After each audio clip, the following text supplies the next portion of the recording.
Okay, next game against Karim. Let's see how the opening goes. Okay, Karim goes for his London system.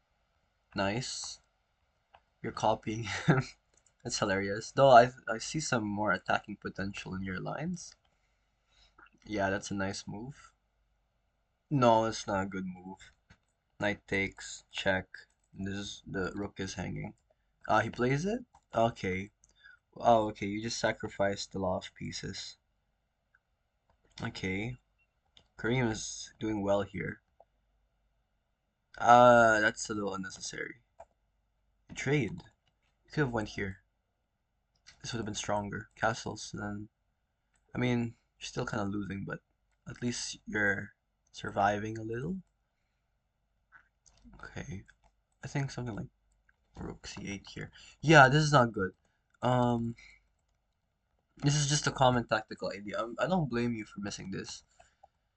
But yeah, you need to look out for.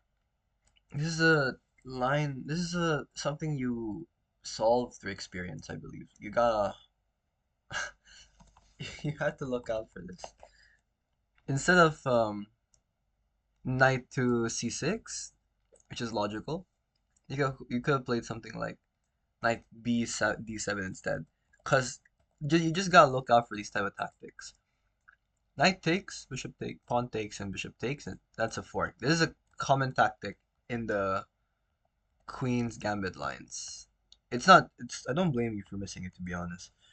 Okay, I think something like here would have been nicer, cause then takes. You move away. Then what? Yeah, it's hard. Kareem did pretty well with this tactic. Yeah, it's good that you didn't take. And you traded for the stronger light squared bishop. That's a good move. Okay, yeah, and now queen takes b3. I'm not so sure. You need to exterminate the threats before they begin. Okay, yeah. This is not good. You should have just taken the free pawn. But it's double edged because then you're gonna get harassed by everything. And it's not looking too well. Maybe you should prioritize safety first. Could you have castled here? Yeah, you could have castled. I think this would have been better for you. But this is not a great position to be in because of how dangerous it is and how nothing is working. I think you could have just closed the position with c4 so that there's no, so that they don't open up soon enough. I think this would have been a stronger move, though I'd hate to see it. I think you should just play c3 here. No, c4. No, you're trapped then. That's not good. One takes d2. This is hard. This is a tricky position to be in. But all I know is bishop to c2. It's not. You gotta see these type of things. There are times in chess where you're going to attack or you're going to defend, and you know that by who has the more attacking chances. So in this position, who has better attacking chances? Whose king can castles? Whose king is the least safe? And whose king is the most vulnerable? Okay, when your king is more vulnerable than your opponent's king, you have a problem. You're gonna need to start defending. Okay, because if you don't do it properly, you're gonna deal with situations like these where you're gonna get harassed so much. So whenever you're looking at a position like this, it's losing. I'm not gonna tell you the answer to how to solve it. I want you to look at this position and determine whether or not you're the one attacking or you're the one defending. And in this position, you're the one who's getting attacked. So what do you do when you're getting attacked? Well, you're gonna need to. There's two things. You trade down the attacking pieces. This knight is a strong attacker. If let's say bishop takes here, let's say bishop take. Let's say bishop fracker.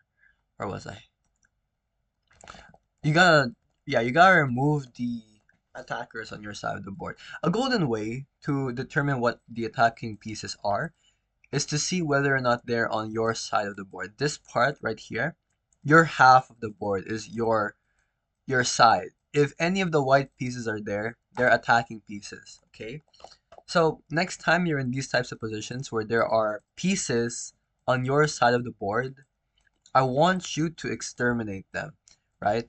Instead of attacking, you gotta remove these problematic. They're like I don't know what they're like, but they're just you gotta remove them if you wanna survive these types of positions. You need to trade them down. Say, king bishop takes. Let's go here. Say bishop there. And then this is better. Like then you have more breathing room. It's still losing, but there's more breathing room for you at least. At least you can castle artificially. You can connect your rooks. There's a lot more for you to do if you just remove the attacking pieces on your side of the board. Don't attack. You need to defend. These types of positions you need to defend. Okay. He offers a queen trade. You take. Okay. Something like this would have been nicer, to be honest. Pawn takes. And yeah, just trading the attacking pieces. Let's see what else you did here. Castles. En passant, he gets a pass pawn. Nice. Carrying blunders. That's what we like to see. Okay, now this is tricky. Yeah, I don't know how to... I wouldn't know how to defend this, would I? Pawn push takes... Okay. Okay. That's mate. That's mate right there. But he didn't see. Okay. Just nibbling all the pieces. He went for mate. Kinda. Yeah, it's hard to defend. That's hard to defend. Yeah, all I could tell you there was you need to determine whether you're an attacker or a defender, and you need to remove the attacking pieces from your side of the board. What went wrong here was that you were you're too you're too focused on Aaron, you're surprisingly an attacking player. You're too attacking here. You need to learn the right time to defend yourself because you need to castle. There are priorities in the opening. King safety, piece development, you have that. However, you don't have king safety, so you need to get rid of the things that are keeping you from keeping your king safe. So pawn push, um removing his claim to this side of the board. And then you gotta trade down the bishops and the knights. Because then you're not castling. Or you might as well castle queenside or try to artificially castle. I want you to look up artificial castling.